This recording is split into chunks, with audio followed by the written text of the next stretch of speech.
Emily thought she had it all. A job she loved, a cozy apartment in the heart of the city, and a husband, Daniel, who seemed like the definition of a dream man. They had been together for 5 years, married for 2. On Instagram, their life looked perfect. Weekend getaways, candlelit dinners, couple workouts, and an adorable golden retriever named Max. But behind every picture-perfect post, there's a caption nobody writes. Started subtly. Daniel became more distracted. His phone, once left face up on the kitchen counter, was always in his pocket or flipped over. He started working late more often, brushing off Emily's questions with a tired smile and a quick kiss on the forehead. She wanted to believe it was just work stress. The company he worked for had taken on a big client, and deadlines were tighter than ever. He assured her everything was fine. And Emily, being trusting and loyal to a fault, accepted it. Until one evening everything shifted. It was a Wednesday night. Emily had made pasta, Daniel's favorite. She waited for him to come home, but by 10 p.m., there was still no sign of him. No text, no call. Worried, she tried calling. Straight to voicemail. An hour later, the front door opened. Daniel walked in, eyes heavy, clothes wrinkled, smelling faintly of a woman's perfume. Not the cologne he usually wore. Emily noticed it immediately. Her heart pounded in her chest, but she said nothing. Instead, she smiled, offered him a plate of cold pasta, and sat across from him at the table, watching every movement, every pause in his words. "Long day?" she asked, her voice calm. "Yeah," he sighed, not meeting her eyes. "The client meeting ran over, then traffic." She nodded. Nothing in her tone revealed the panic brewing inside her. That night, while Daniel slept, Emily couldn't. Her mind raced with images and possibilities. She wasn't someone who jumped to conclusions, but something was off. She could feel it in her bones. The next day, she took a deep breath and did something she never thought she would do. She opened his laptop. Daniel was careless, or maybe too confident. The browser was still logged into his email. Her hands trembled as she clicked through messages, looking for something, anything, to ease the dread that had settled in her stomach. And then she found it. An email thread labeled, "Weekend Plans Kiss Mark." The messages weren't graphic, but they were intimate enough to leave no room for doubt. A woman named Chloe. Sweet words. Inside jokes. Mentions of hotels, shared memories, and secret rendezvous. One line read, "I can't wait to be in your arms again." Emily stared at the screen, numb. Her throat tightened. Her chest felt hollow. For a moment she couldn't breathe. It was real. The man she shared her life with was living a double one. But she didn't scream. She didn't cry. Not yet. She closed the laptop, stood up, and stared at her reflection in the window. Her face was pale, eyes wide, jaw clenched. She knew what she had to do. Not a confrontation. Not yet. She needed a plan. She needed to know everything. This wasn't just about betrayal. This was war. Emily wasn't the type to act on emotion. Pain burned inside her like wildfire, but her face stayed neutral, her words measured. The next morning, she moved through her routine like nothing had happened. Coffee. A walk with Max. Quick shower. In the mirror, her face looked the same, but something inside her had changed. She had crossed a line, and there was no going back. She needed answers. Proof. Details. Not just vague suspicions from a few flirty emails. She wanted the whole truth. Who this Chloe was. How long it had been going on. What Daniel had said about her. About their marriage. And most of all, she wanted control. She created a new email account. Fake one. Using a stock photo of a pretty brunette and a generic name. She built a believable online identity. Nothing too flashy. Just enough to look real. Then she started looking for Chloe. It didn't take long. Emily found her on Instagram. Chloe had about 3,000 followers. A lifestyle influencer with pastel-themed photos, beauty product reviews, and way too many selfies in hotel bathrobes. One photo in particular made Emily freeze. Had been posted 3 weeks ago. Chloe in a suite with floor-to-ceiling windows, a glass of champagne in her hand, captioned, Best weekend of my life, dizzy kiss mark. Emily recognized that room. She and Daniel had stayed at that same hotel last year for their anniversary. Most of the comments under the photo were flame emojis and "so hot babe," but one stood out. A single red heart from a private account. Daniel's. He had a second account. Hidden.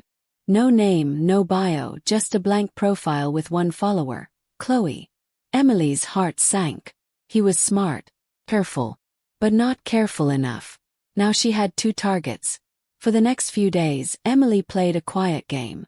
She smiled when Daniel came home. Listened to his stories. Laughed when she needed to. But in the background she was building her case. She synced his phone to her laptop. Set up hidden audio recordings through their shared Google account. And she watched him. Every step. Every lie. Each night, Daniel claimed he was working late. But his emails told a different story. He was meeting Chloe. Sometimes at a bar in Midtown. Sometimes at her apartment. Once even in their own neighborhood. Just 2 blocks from where Emily was walking Max.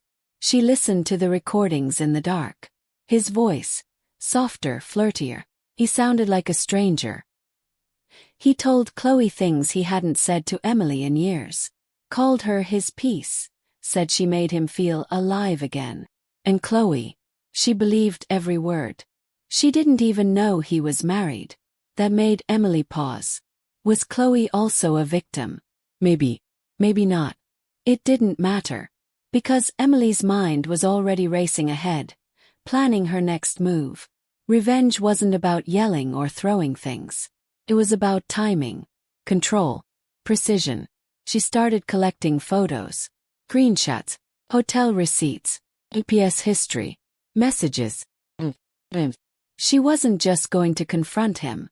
She was going to dismantle the life he had built on lies. And she would make sure he watched every piece of it fall apart. She still smiled at dinner. Still asked about his day. And Daniel. He had no idea the storm was coming. The pieces were almost in place. Emily had built her evidence folder like a prosecutor preparing for trial. Everything neatly organized, labeled, time-stamped. Emails. Screenshots. Voice recordings. GPS logs. Even a copy of a hotel reservation made with Daniel's company credit card. She didn't just want a confrontation. She wanted devastation. But first she wanted it to be cinematic. So she booked a dinner. A Friday evening at the same rooftop restaurant where Daniel had proposed to her 3 years ago. A private table overlooking the city skyline. Perfect lighting, soft music. Just enough distance from other diners to avoid too much attention, but close enough for a scene if needed. Daniel, of course, was thrilled. "It's been so long since we had a date night," he said, kissing her cheek. He had no idea this wasn't a date. It was a setup. Emily smiled. Just felt like we needed something special. And then, while he was at work, she sent a message. Chloe. From the fake account she had created weeks ago. All this time she'd been building casual rapport with Chloe, pretending to be another blogger. A fellow content creator looking to connect, maybe even collaborate. Chloe had been open. Friendly. That morning, Emily sent her a short message. "Hey girl, just saw your new post. Aren't you dating Daniel? Because I think he's married." No links. No drama. Just enough to plant a seed of doubt. And then she waited. Hours passed. Then a reply. "What? No way. Who told you that?" Emily didn't respond. She logged out. Let silence do the talking. And that's when it started. Chloe's profile suddenly went private. Then minutes later, Daniel's mood shifted. He texted Emily. "Hey, everything okay for tonight?" He was nervous. She replied sweetly. "Of course. Can't wait, 2 hearts." At 7 p.m., Daniel arrived at the restaurant with flowers. Emily wore the same dress she had worn the night he proposed. She greeted him with a kiss on the cheek. Everything looked perfect. They sat down, ordered wine, talked about small, meaningless things. But Emily had left her phone on the table, screen up, unlocked, on purpose. Halfway through the appetizer, her phone lit up. A message popped up from a number Daniel didn't recognize. Is your husband free now? I'd love to talk to him. Chloe. Daniel froze. His fork hung midair. And Emily. She slowly looked up, her voice soft but with an edge of steel. So, how long were you planning to lie to both of us? That was the line. The one that would be in the teaser, in bold on every screen. So, how long were you planning to lie to both of us? Silence fell. Long, suffocating silence. Daniel's face turned pale. His lips parted, but no words came out. Emily slid a small black envelope across the table. Inside were printed copies of every screenshot, every receipt, every hotel reservation. He didn't open it. He didn't need to. His hands trembled.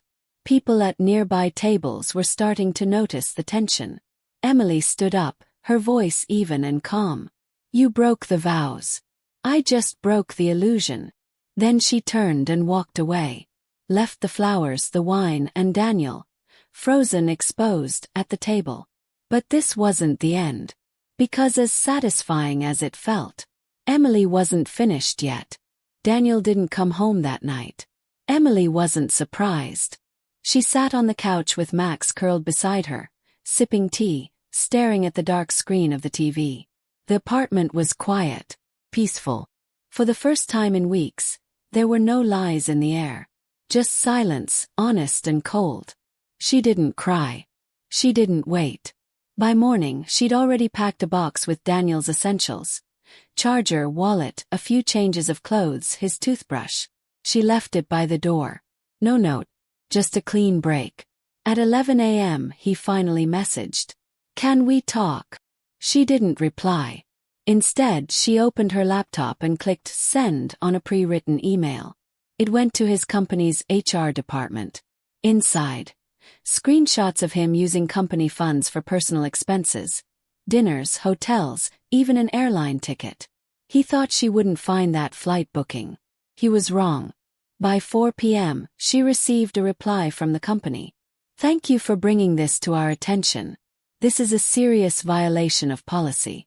We're beginning an internal review immediately. Daniel was good at deception. But Emily was better at documentation. Later that night her doorbell rang. She opened it. Daniel stood there, disheveled, desperate. A shadow of the man who used to smile across from her at Sunday brunch. Emily, please, he said. Let me explain. She tilted her head. Explain which part? The affair. The lies. The second Instagram account. His mouth moved but no words came out. Max growled softly from behind her. Daniel glanced down, defeated. I messed up. No. But Chloe meant nothing. I was just lost. You were always working and I. Emily cut him off. No, she said. You don't get to blame this on me.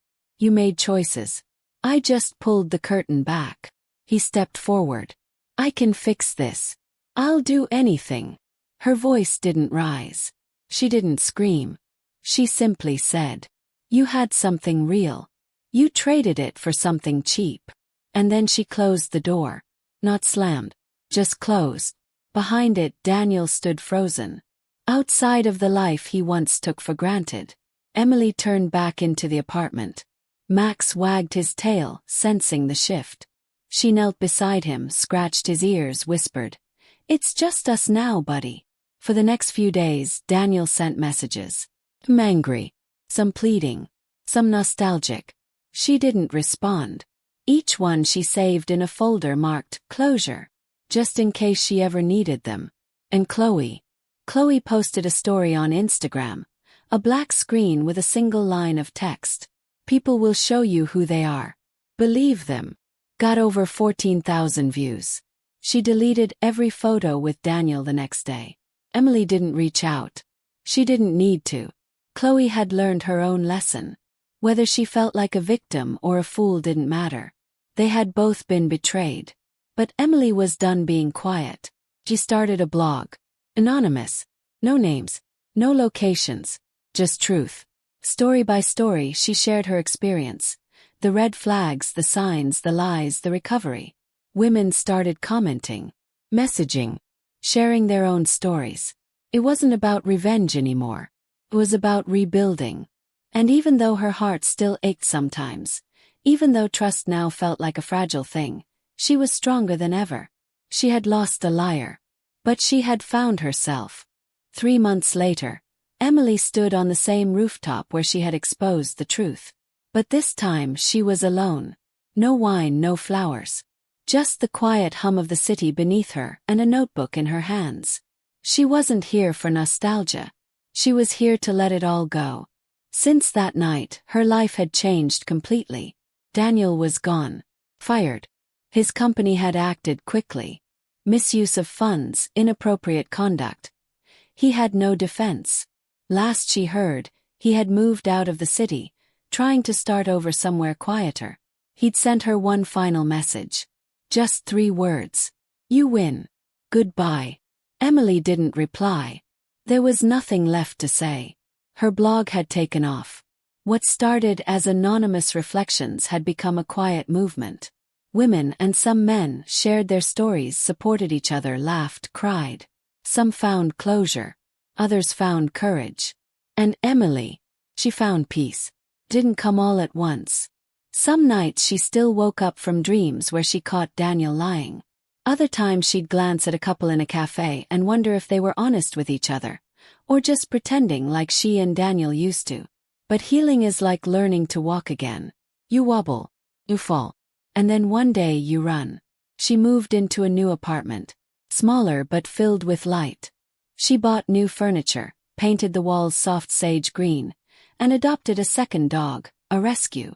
Max loved the company. The new pup, Daisy, was clumsy and sweet, exactly what they needed. One afternoon while walking both dogs, Emily bumped into someone. Literally. He spilled his coffee. She dropped the leashes. They both laughed. His name was Jonah. Kind eyes, awkward smile. Divorced. A graphic designer. Not smooth, not polished, but real. He didn't try to impress her. He asked about Max and Daisy. He listened. And he didn't lie. They started walking together. Just walks. No pressure. Then coffee. Then dinner. It was slow. Gentle. Honest.